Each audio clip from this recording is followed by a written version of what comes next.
In this video I'm going to service my Nissan Navara D22 and show you what I'm doing on it. So let's get started. Let's whip this air filter out.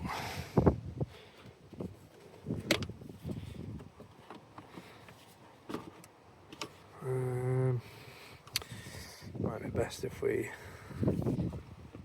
not rag that about. So there's the original and there's the new one in there. I presume this pipe's meant to come off so you can put it in easier, but every time I try and set this off it just bends a little bit. So rather than dealing with that hassle, I've just bent the air intake pipe out of the way and I'll re-clip it on. So that's the air filter in. Excuse me. They're just held in by these clips. So there's one there, and then there's one at the bottom.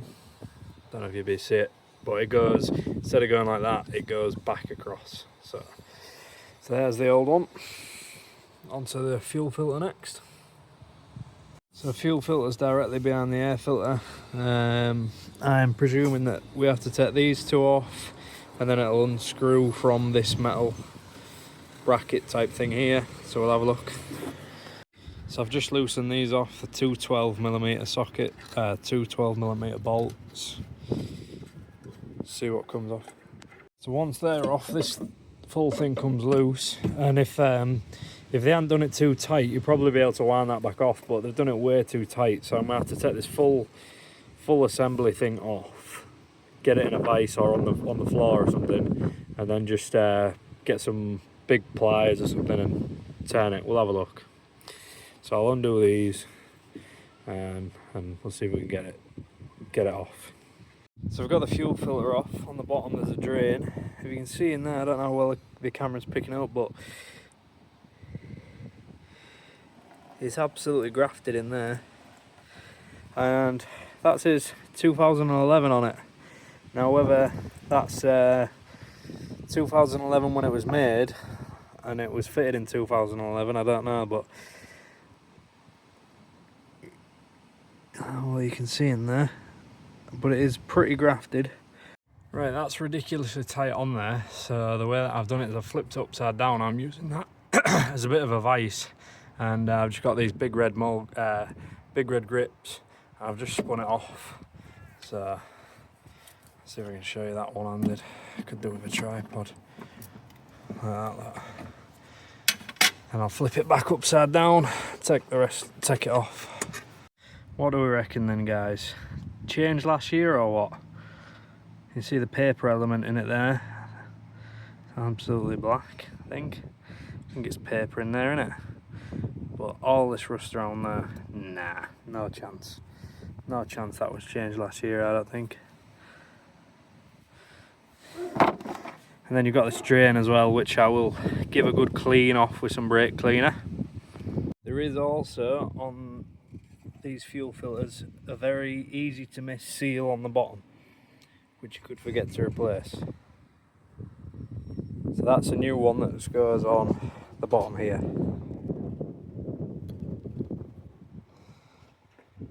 So that seal goes under the drain, so we've got that on, and then I'm going to put a thin layer of engine oil just around there.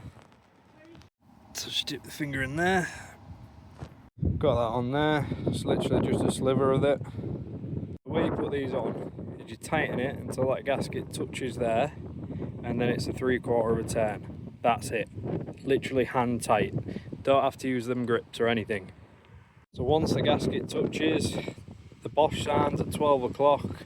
I'm going to turn it just a bit round, okay? And it'll be easy to get off next time. Give them a little nip up. Again, don't need to go super tight, just enough so that it'll hold them.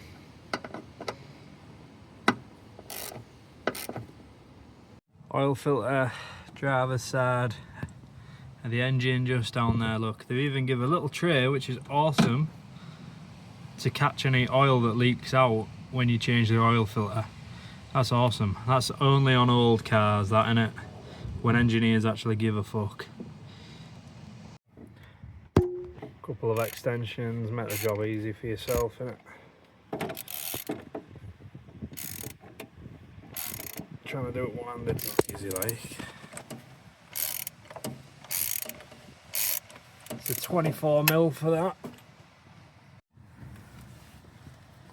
So unscrew it. The oil filter, definitely due. There's that old rubber seal, and just get a little flathead screwdriver and just pop it off and get yourself a new one, which come with the new filters. They always come with them. You just put one on there. Again, I always just give them a small greasing with some engine oil as well, just to make them go on and come off easier and help seal them. And then the new oil filter just goes in there, clips in there like that, screws in, 25 Newton meters, which is not too tight, so just a little nip up they need. So we'll get that in there.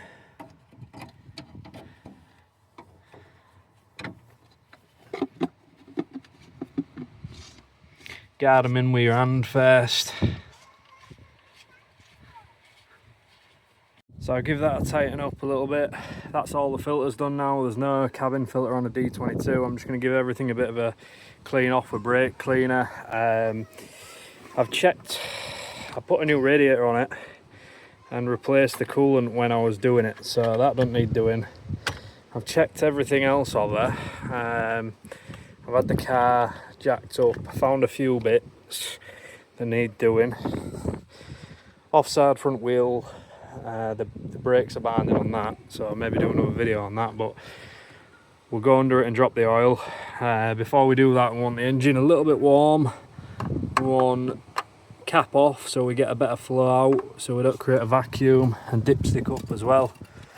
But I'm just going to give everything a bit of a clean off before I do that. Through a bit of brake cleaner, clean off the diesel. So 14mm, crack it loose, unscrew it with your hands. Try, if you're reusing this, try not to drop it in. There we go. Wait till it all comes out, and I've got a new sump plug and washer to go on there as well. I just have to check it's the right one, but if you ain't got a new sump plug, there should be a washer on there somewhere. Is that on there? We'll have a look. The washer is the main thing that you need to change on there to stop it leaking. It'll only weep out if you don't have one. It might not even weep out anyway, but it's always good practice to change one, really. So with your sump plugs, they only get tightened just so they're not going to fall out. Literally probably like, I don't know, 28-30 Newton meters or something. That'll be it. That's in there, that's tight. Give it a clean off.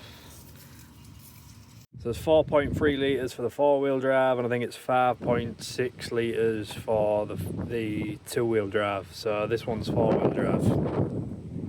Bang at the top there, 4.3 litres bang on. So we'll get this started and check it for leaks.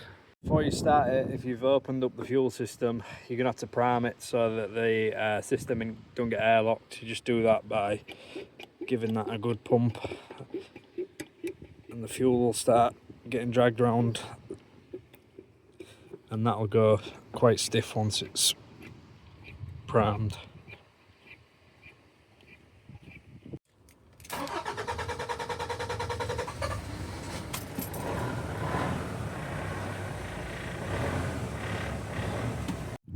So there we go, leak free, and I've greased up all the hinges and locks.